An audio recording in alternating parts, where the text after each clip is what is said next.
जय माता दी मित्रों, स्वागत है आपका हमारे चैनल ए लाइफ चेंजिंग स्टोरी पर। प्रिय दर्शकों, प्रति वर्ष ज्येष्ठ माह के शुक्ल पक्ष की एकादशी को निर्जला एकादशी का व्रत रखा जाता है। हिंदू पंचांग के अनुसार निर्जला एकादशी का व्रत 31 मई 2023 को रखा जाएगा। इस एकादशी का व्रत रखने से सभी एकादशियों का फल प्राप्त होता है। तो आइए जानते हैं कि इस दिन कौन से कार्य करने चाहिए और कौन से कार्यों को करने से बचना चाहिए। लेकिन उससे पहले वीडियो को लाइक और चैनल को सब्सक्राइब करना बिल्कुल न भूलें। निर्जला एकादशी के दिन हमें इन वस्तुओं का दान अवश्य करना चाहिए, जिसमें अन्नदान, जलदान, गोदान, वस्त्रदान और छाता दान शामिल है। अगर आप यह दान करने में असमर्थ हैं, तो कम से कम इस दिन मिट्टी के कलश में जल भरकर उसे सफेद वस्त्र से ढककर दक्षिणा के साथ किसी ब्राह्मण को दान जरूर करें। ऐसा करने से साल भर की सभी एकादशियों का फल प्राप्त होता है। निर्जला एकादशी को जल एवं गोदान करना सौभाग्य की बात होती है। इसके अलावा लोग गर्मी के मौसम में पैदा होने वाले फल, सब्जियां, पानी की सुराही, हाथ का पंखा आदि का दान करते हैं। एकादशी के दिन बिना जल के व्रत करें। पुराणों में निर्जला एकादशी व्रत द्वारा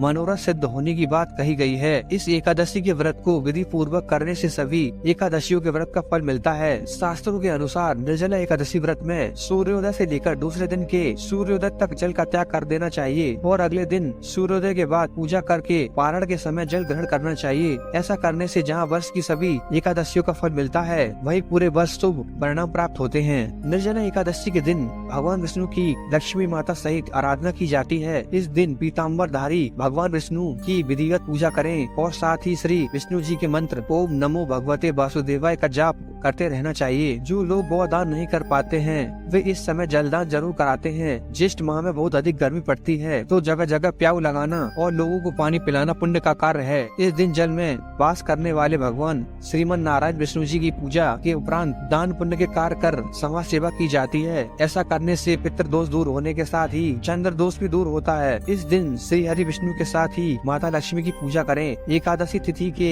देवता विश्व देवगण है, उनकी पूजा भी करनी चाहिए। इस दिन जल देव और वरुण देव की पूजा का भी महत्व होता है। इस दिन श्री कृष्ण की पूजा करना भी महत्वपूर्ण माना जाता है। यदि आप कोई उपाय नहीं कर सकते हैं, तो इस दिन पीपल के पेड़ में जल अर्पित करके उसकी विधिवत पूजा करें। ऐसा करने से कर्ज से मुक्ति मिलती है। द्वादशी के दिन सूर्योदय के बाद विधि पूर्वक ब्राह्मणों को भोजन करवाकर एवं दक्षिणा देने के बाद ही अन्न व जल ग्रहण करें। भक्ति पूर्वक इस व्रत को करने से व्रत करने वाले व्यक्ति को करोड़ों गायों को दान करने के समान फल प्राप्त होता है। इस दिन निर्जला एकादशी की कथा पढ़नी या सुननी चाहिए। इस दिन पौधा रोपण करने का भी महत्व है। कहीं पर भी पीपल, बरगद, नीम आदि के पौधे लगाएं। निर्जला एकादशी के दिन क्या करना चाहिए यह तो हमें पता चल गया, लेकिन क्या नहीं करना चाहिए इसका भी विशेष ध्यान रखें। इस दिन चावल नहीं खाते हैं। मान्यता है कि चावल खाने वाले अगले जन्म में कीड़े मकोड़े के रूप में जन्म लेते हैं। इस दिन नमक नहीं खाना चाहिए। नमक खाने से एकादशी और बृहस्पति का फल नष्ट हो जाता है, इसलिए इस दिन सात्विक फलाहार ही खाना चाहिए। इस दिन मसूर की दाल, मूली, बैगन, प्याज, लहसुन, सलजम, गोभी और सेम का सेवन भी नहीं करना चाहिए। निर्जला एकादशी का व्रत कर रहे हैं तो व्रत से एक दिन पहले दशमी के दिन से ही अपने भोजन पर ध्यान दें। इस दिन भूलकर भी स्त्री संग प्रसंग नहीं करना चाहिए। इस दिन व्रत करते समय किसी के प्रति मन में बुरे विचार नहीं रखने चाहिए। चुगली करने से मान सम्मान में कमी आ सकती है। कई बार अपमान का सामना भी करना पड़ सकता है। इस दिन क्रोध नहीं करना चाहिए। हर तरह के वाद विवाद से बिल्कुल दूर रहना चाहिए। एकादशी के दिन तुलसी को जल अर्पित नहीं करना चाहिए और न ही उसे छूना चाहिए, क्योंकि तुलसी माता इस दिन उपवास में रहती हैं। व्रत से एक रात पहले बिल्कुल सोना नहीं चाहिए। पूरी रात भगवान विष्णु और माँ लक्ष्मी की आराधना करें। इस दिन पलंग पर नहीं सोना चाहिए, भूमि पर ही आराम करना चाहिए। इस दिन झाड़ू और पोछा नहीं लगाना चाहिए, क्योंकि चींटी आदि सूक्ष्म जीवों की हत्या का दोष लगता है। इस दिन बाल नहीं कटवाने चाहिए। इस दिन लकड़ी का दातुन न करें। नींबू, आम या जामुन के पत्ते चबाकर कुल्ला कर लें और उंगली से गला साफ कर लें। तो दर्शकों, आपको कैसी लगी हमारी ये जानकारी, कृपया कमेंट करके जरूर बताएं और ऐसी शानदार वीडियोस को देखने के लिए हमारे चैनल को सब्सक्राइब जरूर करें।